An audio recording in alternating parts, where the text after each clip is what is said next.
Selamat pagi Bapak Ibu Saudara yang dikasihi oleh Tuhan. Pagi yang indah ini kita kembali akan sujud menyembah Dia. Haleluya. Sedalamnya samudra, luasnya cakrawala, tiada yang melebihi kasih-Mu, oh Tuhan.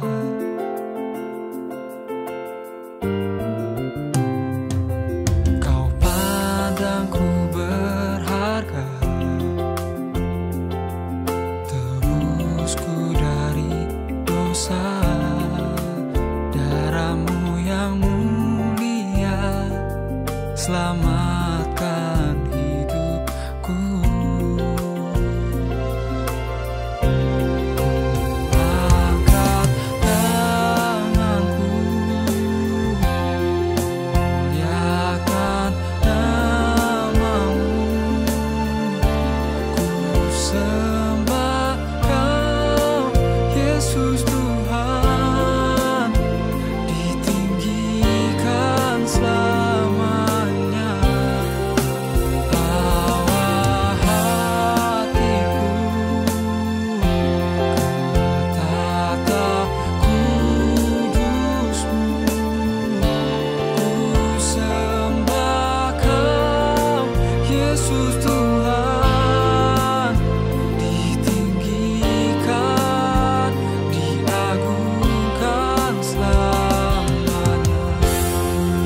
Selamat pagi Bapak Ibu yang dikasihi Tuhan.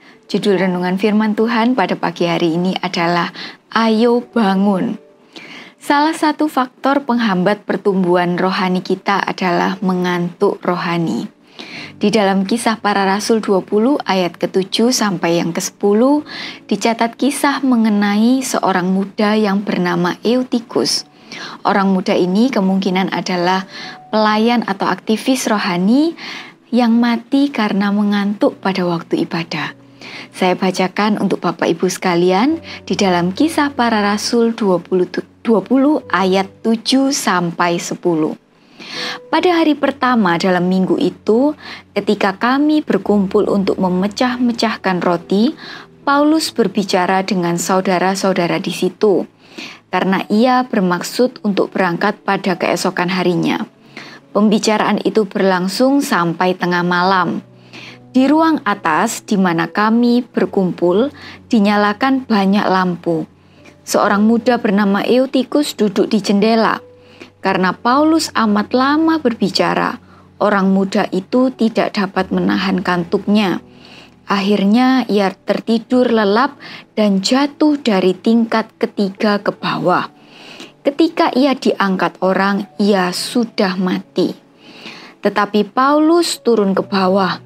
Ia merebahkan diri ke atas orang muda itu, mendekapnya dan berkata, "Jangan ribut, sebab ia masih hidup." Kisah ini memberi peringatan untuk kita semua orang percaya supaya waspada terhadap kematian rohani.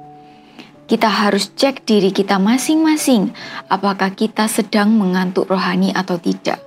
Karena mengantuk rohani ini sangat berbahaya, dapat menyebabkan kematian rohani. Kita tidak bisa bertumbuh secara rohani, bahkan karena ngantuk rohani kita akan mati secara rohani. Apakah ciri-ciri orang yang mengantuk secara rohani? Yang pertama adalah merasa tidak penting. Merasa diri tidak penting. Kadang di gereja kita merasa saya hanya segelintir orang dari beberapa orang yang sangat banyak ini. Saya hanya satu orang. Saya tidak penting di antara orang yang sangat banyak. Duduk saja di barisan yang belakang supaya tidak kelihatan. Kemudian kalau ngantuk, gak ada yang perhatikan. Mungkin seperti itu ya Bapak Ibu sekalian. Kemudian kita kadang-kadang merasa ibadah itu tidak penting, hanya sebagai rutinitas dan formalitas saja. Kadang malah ada berbagai alasan. Kita menyalahkan hamba Tuhan yang sedang berkhotbah. Kita merasa pendetanya membosankan, tidak lucu, dan tidak relate dengan kehidupan saya. Maka itu saya jadi mengantuk. Tetapi sebaliknya, kalau kita punya pemikiran bahwa firman Tuhan yang disampaikan itu penting dan akan menjadi bekal buat kita, maka kita akan berkonsentrasi. Kita akan tidak ngantuk, kita akan mengambil alat tulis dan mencatat setiap firman Tuhan yang disampaikan. Kita harus memiliki pemikiran ini. Bahkan terlebih kita harus melibatkan diri untuk pekerjaan-pekerjaan Tuhan supaya kita tidak ngantuk rohani. Karena ini adalah salah satu cara untuk kita menjaga dan memagari diri kita juga. Kita akan merasa memiliki pekerjaan Tuhan itu jika kita ikut melayani. Jadi secara otomatis kita akan mementingkannya, Bapak Ibu sekalian.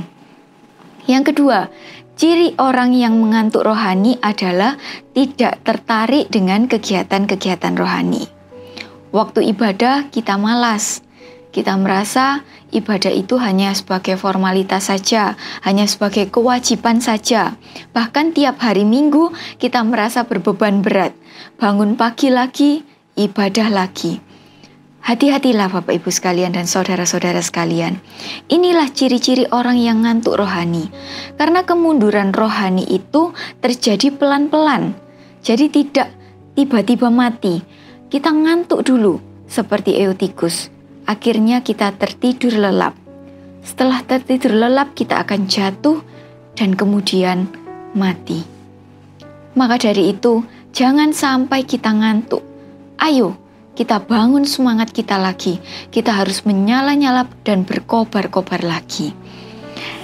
Selanjutnya, yang akan kita bahas adalah bagaimana cara mengatasi ngantuk rohani ini. Yang pertama adalah kita harus melawan rasa kantuk kita. Kita harus minta Tuhan untuk beri kita hati yang baru, roh yang baru, semangat baru yang menyala-nyala, pikiran yang baru, dan kita mau terus taat sama Tuhan. Jangan kita ikuti ngantuknya kita, malesnya kita ke gereja diturutin. Kemudian kita males melayani Tuhan, kita turutin. Kita harus melawan semuanya ini supaya kita bisa bangkit kembali. Yang kedua adalah kita harus mencari pertolongan. Di dalam Pengkhotbah 4 ayat 12 dikatakan, jika satu orang dapat dikalahkan, 2 orang akan dapat bertahan. Pilihan 3 utas tali tidak mudah diputuskan. Punya teman di gereja, punya komunitas di gereja adalah hal yang sangat penting. Jadi ada yang mengingatkan kita saat kita mulai undur. Ada yang menarik kita kembali, ada yang menyemangati kita saat kita mulai undur. Itulah pentingnya kita memiliki sahabat di gereja kita. Yang ketiga adalah bangunkan dia. Misalkan Bapak Ibu, bukan kita yang sedang mengantuk rohaninya, tetapi kita tahu ada saudara atau teman kita yang menjadi Eutikusnya. Ada seseorang yang kita kenal sedang mengantuk rohaninya. Apa yang harus kita lakukan? Bayangkan pada waktu itu keadaannya ada banyak orang di atas sana, tetapi tidak ada satu pun yang memperhatikan Eutikus. Tidak ada satu orang pun yang membangunkan Eutikus sampai ia jatuh dan mati. Seandainya waktu itu ada satu orang yang membangunkan Eutikus, tidak sampai ada kejadian Eutikus jatuh dan mati.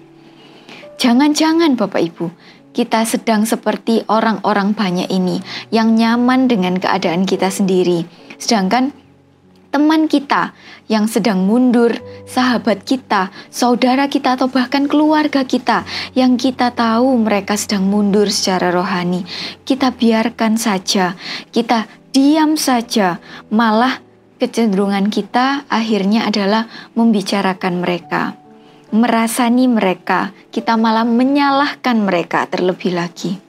Tapi kita mau jadi seperti Paulus.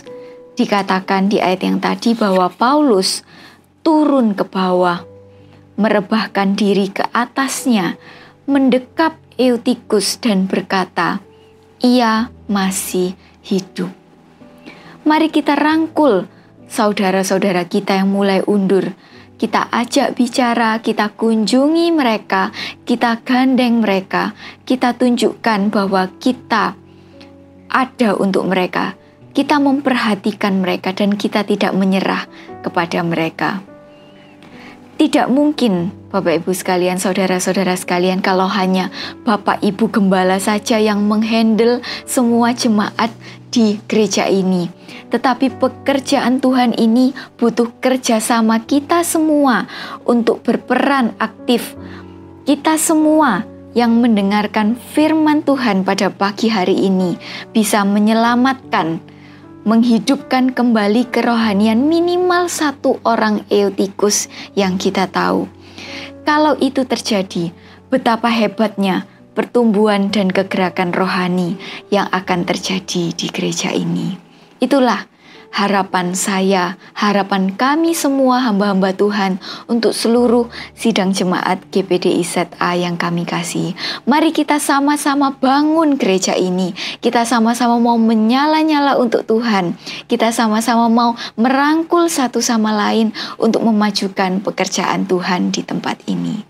Puji nama Tuhan, tidak saya panjangkan firman Tuhan pada pagi hari ini. Mari kita akhiri dengan doa. Bapa di dalam surga, kami bersyukur Tuhan atas firman-Mu yang datang pada pagi hari ini. Kami mau Tuhan, kami rindu Tuhan, roh kami Tuhan dibangkitkan kembali Tuhan untuk menyala-nyala Tuhan, untuk pekerjaan-Mu Tuhan. Dan kami mau juga Tuhan menjadi berkat Tuhan bagi teman-teman kami, bagi saudara-saudara yang ada di sekitar kami. Terima kasih Tuhan, terima kasih. Inilah kerinduan hati kami. Biarlah Engkau yang tolong kami, Engkau yang mampukan kami Tuhan untuk menjadi berkat. Terima kasih Tuhan, hanya di dalam nama Tuhan Yesus Kristus kami sudah berdoa. Amin.